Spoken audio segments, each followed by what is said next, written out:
Thank you for taking the time to meet with me today, Mr. and Mrs. Butkiss. I appreciate your efforts in coming tonight to discuss your daughter, Paisley. I enjoy having her in class, and I've noticed that she is always so quick to say hi to everyone, and she is great at writing what we call kind of warm and fuzzies to many people in the class. So warm and fuzzies are notes that are specifically written to notice what others do for you, and Paisley does a fantastic job of describing your classmates' acts of kindness towards her through these warm and fuzzies.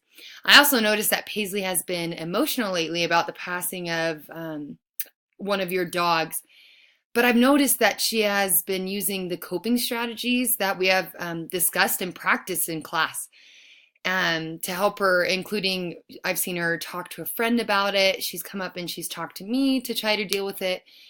I've seen her pause and take some deep breaths. And then I've seen her focus on the positive through helping others when they are sad. So I've loved seeing her grow and develop emotionally in that aspect as well.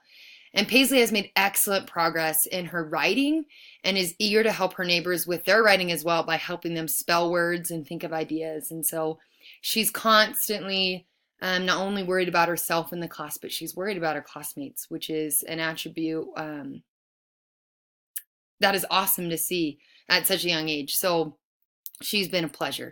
So I just wanted to talk a little bit about some assessments we do and why we do them. I'm just going to go over. So we do running records. So here, let me grab an example for you. So here's one of Paisley's running records. Okay, so basically this measures and tells us, so we do this every day during guided reading. So every day we get in a group and students read at their level. And so that's called an instructional level. So that's kind of where it's a little hard to read on their own, but that's why I'm there with them during guided reading so I can help them through it. But this lets me know at what level she should be reading based on the accuracy. So based on how many words she gets right, reading the whole book. So after I did this one, she read it with 95% accuracy, which is perfect for the instructional level. And so she's right on the level she should be. And so we've been doing that. Another assessment is a retelling assessment. So this is where either they listen to a story be read to them, they read a story out loud themselves, or they silently read a story, and then they retell a story in chronological order. Again, we're looking for comprehension. So what are they gleaning from what they're reading? And so, again, let me show you an example of one of those for her. This is one of her retell sheets. And it really helps us to know, because that's the whole point of reading, is to get to this conclusion of comprehension. So now that we've talked a little bit about some assessments we've been doing, I want to talk about some things that Paisley has been excelling at and some of her strengths.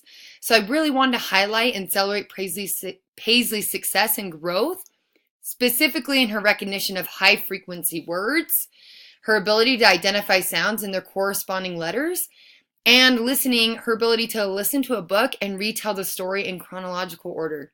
She has been really succeeding in those, and it's been awesome to watch. So in her high frequency word assessment, Paisley was given a number. I gave her a number of high frequency word cards and asked her to pick up all the ones she knew and to read them to me. Paisley did not even hesitate. She quickly picked up each of the 36 cards and read them to me one by one, and she got 33 out of the 36 correct. And I was amazed at her confidence and how automatic those words were to her, which that's the whole point of the high frequency words, is to recognize them and be able to know what they are really quickly. So that's been awesome.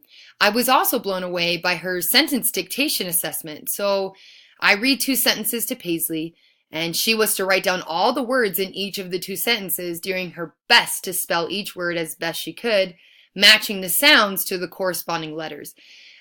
She did not need to spell the words correctly necessarily. She needed to write the sound she heard with the letters that corresponded with it.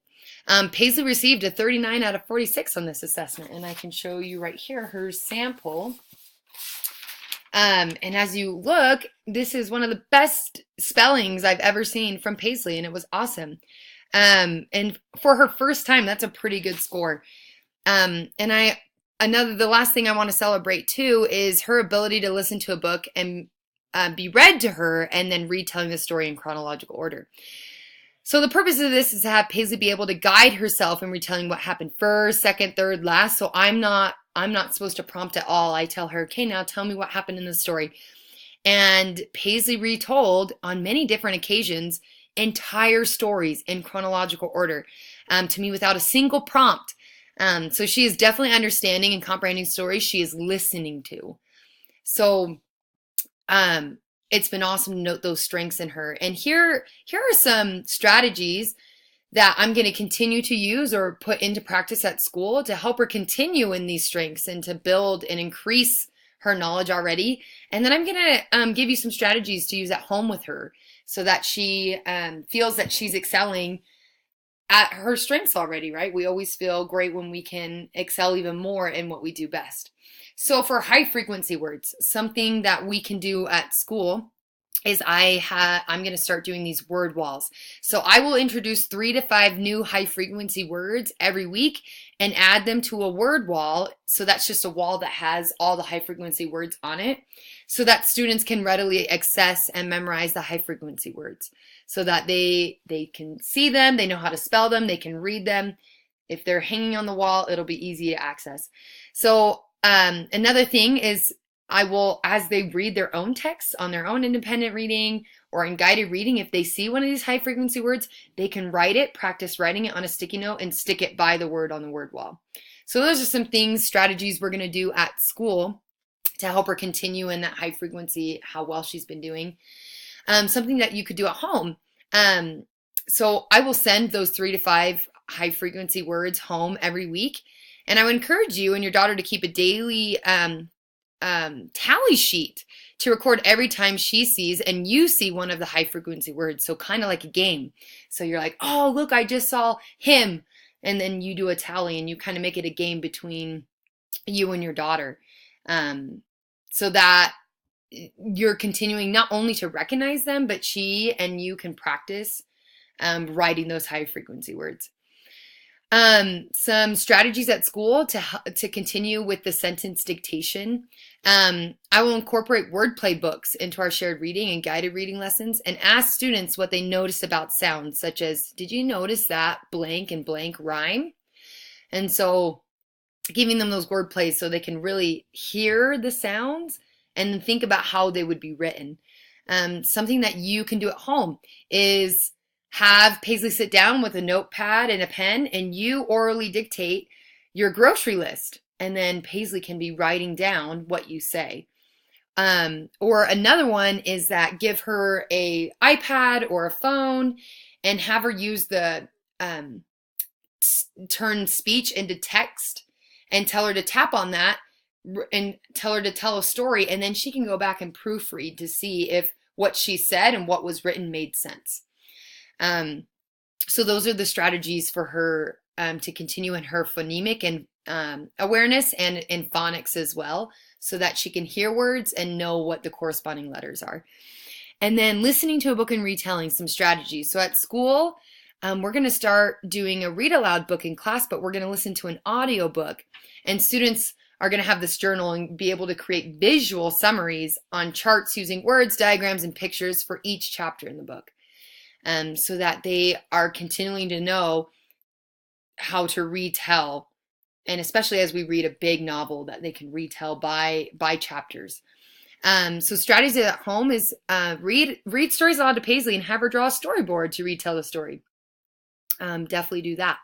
Something else you can do is you can have Paisley read aloud a story to someone and invite Paisley to ask retelling questions to the person she reads the story to. And so that will significantly help. Now I want to go over, I also want to talk about Paisley's needs, especially when it comes to fluency and orally reading a book and retelling. These both go hand in hand because of Paisley's struggle with fluency. It affects the way in which She reads orally and therefore how she comprehends what she reads. She reads slowly, choppy, which inhibits her ability to concentrate on comprehension because she's so focused on decoding and reading words correctly. On Paisley's reading prosody assessment, she scored a 1 out of a 4. She primarily reads word by word and she lacks expressive interpretation. As I mentioned, this affects her ability to retell a story after she has read it orally. I had to prompt Paisley 3 times during her retell assessment after she read orally, and her retelling was out of order and jumbled with her own ideas of what happened in the text. So now let's go over some strategies that I'm going to do at school to kind of help her in those areas of needs, and some things that you can do at home. So for fluency, some strategy at school is I will implement, again, audiobooks, but into centers, into our early morning literacy centers. And so that Paisley can follow along with this story and have more opportunity to interact with fluent reading. And so then she's getting that fluency in her mind. So when she does go to oral, it'll be more fluent.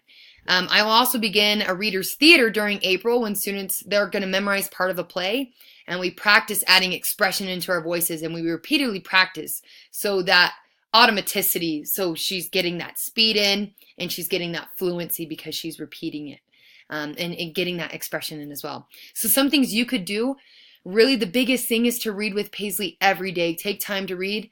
Let her choose her own books that she wants to read, and you both, Mr. and Mrs. Butkiss, you both can work with Paisley, take turns reading, but the amount of time reading with her will really benefit her fluency. So orally reading a book and retelling strategies for school, we're going to be doing during guided reading. I will work with Paisley as she reads aloud to me, and we will pause during different parts of the book and discuss what is happening up to that point. So I'm going to break the book down into chunks, and I think that will help keep the details in chronological order and hopefully not overwhelm her as she recalls recently read information from the text and not the entire story. So something you can do at home is, we know that as students expand their vocabulary, it increases their ability to recognize words and decode them more quickly when reading. Vocabulary can increase in a variety of ways. Ask your child questions and allow them to respond to them. Have discussions with them and include vocabulary words necessary for the discussion. Or sing songs together and recite finger plays or puppet plays. So all those things, there's automatic vocabulary in those things that you do, having those discussions or doing the puppet plays. And so giving her chances to interact with those new words, I think, is really going to help her orally be able to read, and hopefully that will help. So I want to thank you both for your time. I adore having Paisley in my class, and I'm excited to see her continue to grow in both her strengths and her areas of need. I appreciate all your help outside of the classroom. Please feel free to contact me anytime with any questions or concerns. Again, Paisley's truly excelling in 2nd grade and is a pleasure to teach. So I hope you know that it's been awesome working with her, and I continue to see growth. So even those struggles, I've seen her, she is progressing. And so I just want to do these strategies at school and give you some strategies at home so that she can continue in that progression.